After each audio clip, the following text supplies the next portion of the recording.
I flew all the way from the East Coast to California for my very first Royal Caribbean cruise, sailing solo on Quantum of the Seas. From robot bartenders and glass observation capsules to horseback riding on the beaches of Cabo, this trip had a little bit of everything. But was it actually worth it?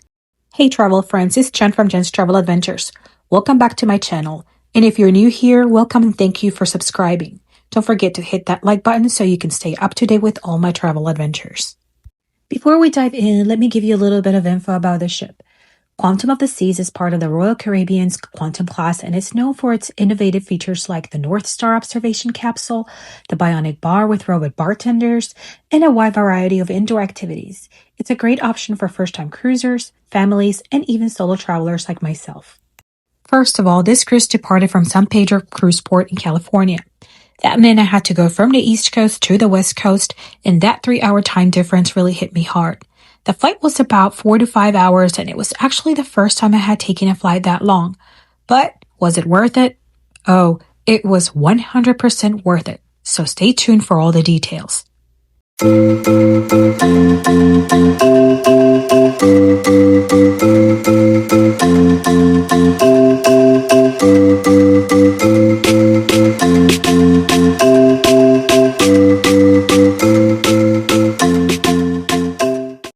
For my pre-cruise stay, I stayed at the DoubleTree by Hilton in San Pedro, right near the Marina Harbor. I had the best view from my room, looking out at the marina and watching ships cruise in first thing in the morning was such a beautiful sight. The marina also has really nice grounds, perfect for taking in an evening stroll before unwinding for the night. And one of the best parts, the hotel offers a complimentary shuttle to the cruise port. You just have to make sure you sign up the day before. It's super convenient. Let's talk about the San Pedro cruise port. It took me about 10 minutes from the hotel to get there, which was amazing. Once I arrived, I handed my bags to the porters and they directed me to the check-in line. Now, I had purchased the key, which is an extra package through Royal Caribbean that gives you added perks and priority access. But at first, I didn't see any signage for key holders. So I got in the regular line, which was pretty long. Then I noticed someone else with the key being directed to one of the blue tents and allowed ahead of the crowd. So I asked, and sure enough, that's where I needed to go. I just wish they had clear signage because that would have been really helpful. But once I got in the right place, check-in was quick and I was on the ship in less than 20 minutes. After boarding, I headed to my muster station and then started exploring the ship. Since this was my first Royal Caribbean cruise, I was really excited to see what it was like. One of the perks of the key is a special embarkation lunch hosted by Chops Grill in one of the main dining rooms.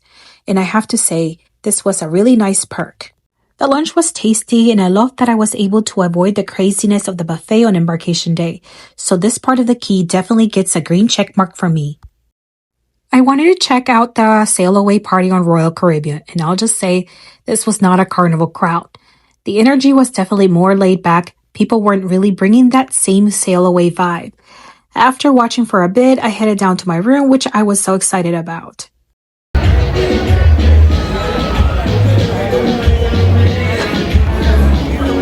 This was such a unique cabin. I stayed in a studio balcony cabin designed specifically for solo cruisers. I do have a full tour of this room on my channel if you want to see more details. This cabin is for one person, but the best part is the balcony. It is a huge, deep balcony.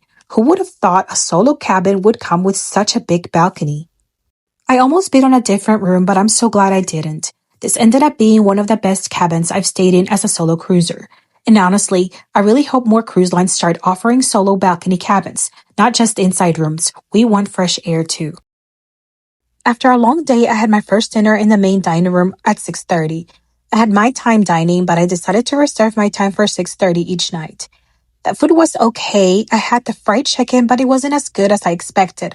Or maybe it was just my appetite that day. The appetizer was delicious though. Instead of dessert, I went with a cheese plate since I didn't finish my dinner. And I actually enjoyed that more. The staff was very attentive and polite. I purchased the refreshment package, which is the non-alcoholic drink package. But after trying this for the third time on a cruise, I've decided it's just not worth it for me. I didn't really enjoy the taste of the non-alcoholic drinks, and I honestly do just fine with the included drinks in the cruise fare. I ended up paying for 2 glasses of wine on different nights, and that worked pretty well for me. Lesson learned, no more drink packages for me. I'd rather use that money toward excursions or specialty dining. One fun feature I really enjoyed was the Bionic Bar. You place your drink order from a tablet and then you watch robot bartenders make your drink. Your order goes into a queue and once it's ready, they slide it down the bar and you tap your C-Pass to retrieve it. The drink was actually pretty good and it was fun to watch. After that, I called it a night because my body was still on East Coast time. The next day I was up bright and early, like 4 a.m. early. The Windjammer didn't open until 7 a.m., so I went back to sleep for a little bit.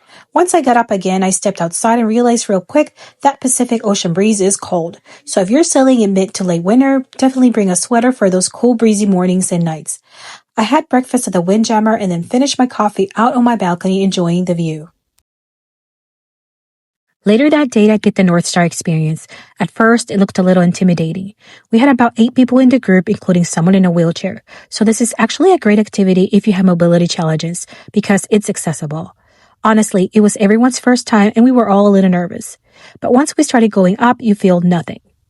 The views of the ocean and the ship were absolutely stunning, and I believe we went up to about 300 feet. That night was Dress Your Best Night, also known as Elegant Night or Chic Night, depending on the cruise line. So I pulled out my best dress. After that, I explored the ship a bit more and stopped by the shops to pick up a replica of Quantum of the Seas. I collect ship models from every ship I sail on, along with magnets from the ports I visit. I'm actually only missing one ship now, which I plan on getting soon. Do you have a souvenir tradition? Let me know in the comments.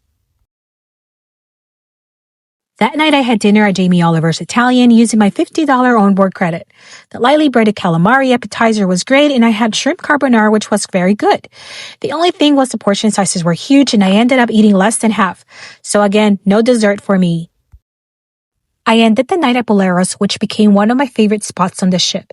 They played Latin music, salsa, bachata, and it's just such a fun, vibrant vibe. For this Latina girl, it was everything.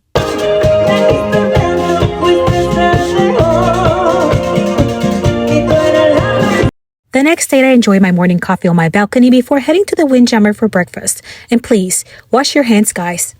Wash your hands, 'cause I feel day.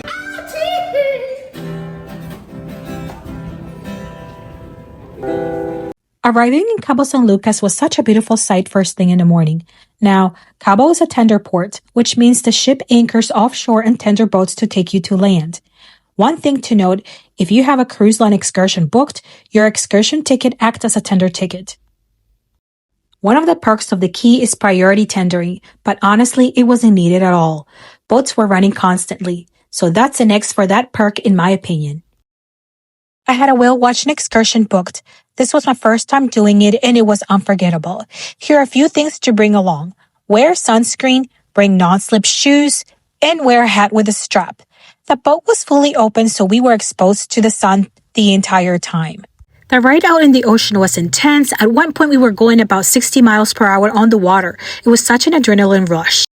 And then, the moment, a whale popped up right beside us. We weren't even ready for it.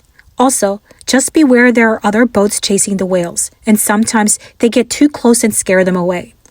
Overall, it was an incredible experience. If you're visiting Cabo during whale season, this is one excursion you absolutely don't want to miss. Back at the port, I was convinced to do a glass-bottom boat tour to the Arch for just $30. I met my tour guide Stefano from Argentina. Yes, in Mexico. We had to take our shoes off before boarding, so ladies, get those pedicures ready. He gave us history, helped us pose for pictures, and took amazing sunset shots. Just note the photos are extra cost. Cabo was an overnight port and the last tender back was at around 11 p.m. Some people stayed overnight to enjoy the nightlife, but for me, my floating resort and dinner were waiting. Seeing the ship lit up at night was absolutely beautiful. The next day we were only in port until noon and I had an excursion booked through Viator, and I saved about $15 compared to the cruise line.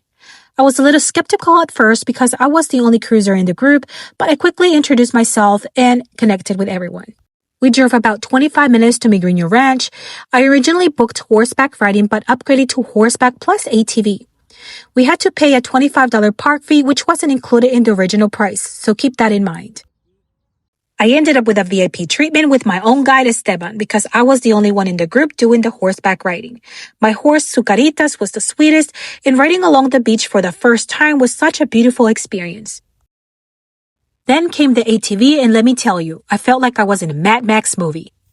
We rode through dirt trails, bumps, and ended up at the beach where we even spotted whales again. After returning, I grabbed lunch, showered, and took a nap. Later, I explored the ship, went shopping, and enjoyed activities. One of the best spots was the music hall. Karaoke, dancing, trivia, always something going on. Sea days have become one of my favorite parts of cruising. It's time to slow down, recharge, and enjoy simple moments. Whether it's sitting on your balcony, reading, or listening to your favorite podcast, it's important to take the time for yourself. I had my last dinner in the main dining room and said my farewell to my wait crew, who were absolutely amazing. Then I took in one last sunset, something I'll never get tired of. Whether it's sunrise or sunset out on the ocean, there's just something so peaceful and magical about it. Words can't fully describe it. You really have to experience it for yourself. Moments like these feel like little gifts from the universe, and they remind you to slow down and enjoy them while you can. This embarkation date, I had breakfast in the main dining room thanks to the key. Getting off the ship took about 30 to 45 minutes, and outside was chaotic. Uber and Lyft prices were between $110 and $150, and drivers kept canceling. After waiting about an hour, I finally got one for $65 and made it just in time to LAX. Well, there you have it, cruisers. I had an amazing experience on my first Royal Caribbean cruise, with Cabo San Lucas being the highlight. It's a place I had only ever seen in pictures and videos, and always told myself one day I'd be there. And there I was. So who is this ship great for? First-time cruisers, family with kids and teens, and solo travelers. Maybe not ideal for those looking for a quiet and adults-only vibe. And there you have it, cruisers. If you enjoyed this video, don't forget to like, subscribe, and share it with someone who needs a vacation. And remember, don't wait for somebody. Book the trip. Take the cruise. And I'll see you in the next adventure with Jen's Travel Adventures.